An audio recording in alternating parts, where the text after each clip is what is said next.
അതായത് ദേശീയപാത വികസനവുമായി ബന്ധപ്പെട്ടുള്ള നിർമ്മാണ പ്രവൃത്തികളിലുണ്ടാകുന്ന ജനങ്ങളുടെ ബുദ്ധിമുട്ടുകൾ ശ്രദ്ധയിൽപ്പെടുത്തുന്നതിന് വേണ്ടിയും പരിഹാരമുണ്ടാക്കുന്നതിനും വേണ്ടിയിട്ടാണ് ജില്ലാ കളക്ടറുടെ നേതൃത്വത്തിൽ ഉത്തരവാദപ്പെട്ട ദേശീയപാത ഉദ്യോഗസ്ഥന്മാർ, വാട്ടർ അതോറിറ്റി, അതുപോലെ തന്നെ ഇലക്ട്രിസിറ്റി ബോർഡ് തുടങ്ങിയ യൂട്ടിലിറ്റി സർവീസുകളുടെ ഉദ്യോഗസ്ഥന്മാരൊക്കെ ആയിട്ട് ഒരു യോഗം നടത്തിയിരിക്കുന്നത്. ആ യോഗത്തിന്റെ തീരുമാനത്തിന്റെ അടിസ്ഥാനത്തിൽ കോർഡിനേഷന്റെ അഭാവം പല രംഗത്തും നിഴലിച്ചു കാണുന്നുണ്ട്. ദേശീയപാത ചെയ്യേണ്ട തന്നെ പല കാര്യങ്ങളുണ്ട്. ഇപ്പോൾ കരുനാഗപ്പള്ളിയിലത്തെ ഫ്ലൈ ഓവർ എക്സ്റ്റൻഷൻ, അതുപോലെ തന്നെ വവാക്കാവ്, അതുപോലെ തന്നെ കരുനാഗപ്പള്ളിക്കും ഇടയിലായിട്ട് ഒരു അണ്ടർപാസ് കൂടി നിർമ്മിക്കേണ്ട ആവശ്യകത, ഇതുപോലെ തന്നെ സർവീസ് റോഡുകൾ, മറ്റെല്ലാ സ്ഥലത്തും സർവീസ് റോഡ് ആരംഭിച്ചിട്ടാണ് നിർമ്മാണം തുടങ്ങിയെങ്കിൽ ഇവിടെ സർവീസ് റോഡ് ആരംഭിച്ചിട്ടേ ഇല്ല.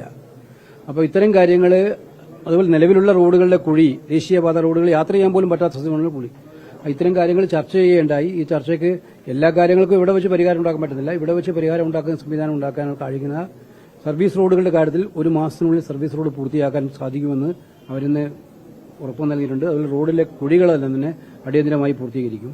അതുപോലെ മറ്റ് ഞങ്ങളുടെ ഡിമാൻഡായിട്ടുള്ള ഫ്ലൈ ഓവർ എക്സ്റ്റെൻഡ് ചെയ്യണം എന്നുള്ളതും അണ്ടർപാസിന്റെയും കാര്യം ഹയർ ലെവലിലേക്ക് ദേശീയപാത ഓഫീസിലേക്ക് അയക്കാൻ തീരുമാനിച്ചിട്ടുണ്ട്. ഈ മീറ്റിംഗിന്റെ തീരുമാനമായിട്ട് തന്നെ റെക്കമെൻഡേഷനോട് ഞങ്ങളത് ശ്രമം ചെലുത്തിക്കൊണ്ടിരിക്കുകയാണ്. അനന്തമായി നീളുക എന്ന് പറഞ്ഞാൽ ഇതിനകത്ത് വന്നിരിക്കുന്ന ഏറ്റവും പ്രായോഗികമായിട്ടുള്ളൊരു ബുദ്ധിമുട്ടെന്ന് വെച്ചാൽ state government officers, utility service, water authority, electricity board, state PWD പോലും, റവന്യൂ ഡിപ്പാർട്ട്മെന്റ്, ഇതൊന്നും ഇതുമായി ബന്ധപ്പെട്ട് കാര്യമായ ഒരു കോർഡിനേഷൻ നടത്തിയിട്ടല്ല ഈ പണി ആരംഭിച്ചത്. പണി പെട്ടെന്ന് തുടങ്ങി. അല്ലെങ്കിൽ സർവീസ് റോഡ് തുടങ്ങാതെ പണി തുടങ്ങാൻ പാടുണ്ടോ? അപ്പോൾ ഒരു ടാർഗറ്റ് കൊടുത്ത് പണി തുടങ്ങുന്ന പോലെ തുടങ്ങി. ഞാൻ ടാർഗറ്റിന് എതിരല്ല, പണി പൂർത്തീകരിക്കണം, നമ്മുടെ എല്ലാ ആവശ്യമാണത് പണി പൂർത്തീകരിക്കണം. പക്ഷേ ലോക്കലായിട്ട് ആളുകളുടെ ബുദ്ധിമുട്ടുകളോട് പരിഹരിക്കണ്ടേ? ആളുകൾക്ക് പിന്നെ ഡ്രെയിനേജ് സിസ്റ്റം, അത് നമ്മൾ ചർച്ച ചെയ്ത ഡ്രെയിനേജ് ഇല്ലാത്തതുകൊണ്ട് നമ്മൾ മഴ വന്നപ്പോൾ കണ്ടതെന്താണ്? രണ്ട് ഭാഗത്തുള്ള വീടുകളെല്ലാം വെള്ളത്തിലായിരുന്നു. അപ്പോൾ ഇതിനൊക്കെ തന്നെ ഇന്നത്തെ യോഗത്തിന്റെ ഒരു പ്രധാന തീരുമാനം, ഒരു കോർഡിനേഷൻ ഉണ്ടായിരിക്കണം ലോക്കലായിട്ട്. കലക്ടർ ചെയ്യാമെന്ന് പറഞ്ഞിട്ടുണ്ട്, അദ്ദേഹം ചെയ്തുകൊണ്ടിരിക്കുന്നത്. ആ കോർഡിനേഷൻ ഉണ്ടാകും. ഇനിയുള്ള കാര്യങ്ങൾ അത് പ്രത്യേകമായി റിവ്യൂ ചെയ്ത് നടപ്പിലുണ്ടാക്കും.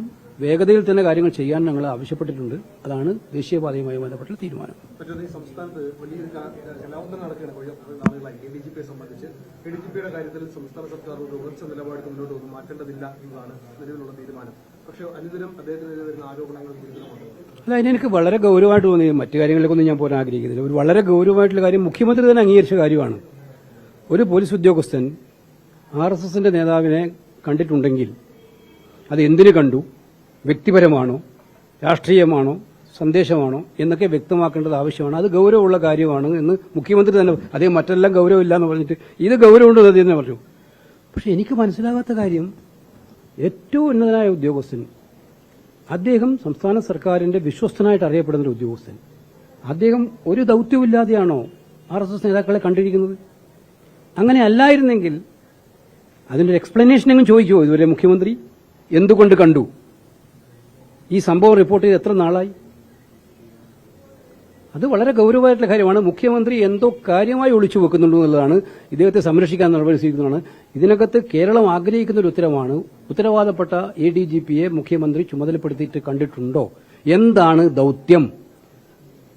ആ കണ്ട ദൌത്യം എന്താണ്? ഇത് കൃത്യമായി പോലോട് പറയേണ്ടതാണ്. അത്തരം കാര്യങ്ങളെ കുറിച്ച് കേരളത്തിലെ ആളുകൾ അഭിപ്രായം പറഞ്ഞിട്ടുണ്ട്. അല്ല, ഞാൻ പറഞ്ഞല്ലോ, അദ്ദേഹത്തെ കുറിച്ചാണ് ആരോപണം. അദ്ദേഹം തന്നെ റിപ്പോർട്ട് കൊടുത്തിരിക്കുന്നത്.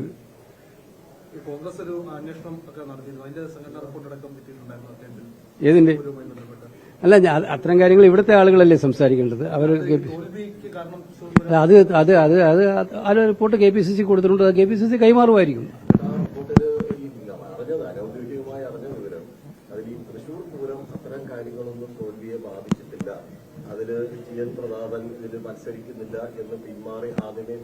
ഞാൻ ഇല്ലാത്ത സാങ്കല്പികമായ റിപ്പോർട്ടിന്റെ കാര്യത്തെക്കുറിച്ച് എന്നോട് ചോദിച്ചാൽ ഉത്തരം പറയാൻ പറ്റില്ല. എനിക്ക് ആ റിപ്പോർട്ടിനെ കുറിച്ച് അറിയില്ല. അല്ല, എനിക്ക് ആ റിപ്പോർട്ടിനെ കുറിച്ച് അറിയില്ല. ചോദ്യങ്ങൾ ചോദിച്ചു കഴിഞ്ഞല്ലോ. അതെല്ലാം. നമസ്കാരം.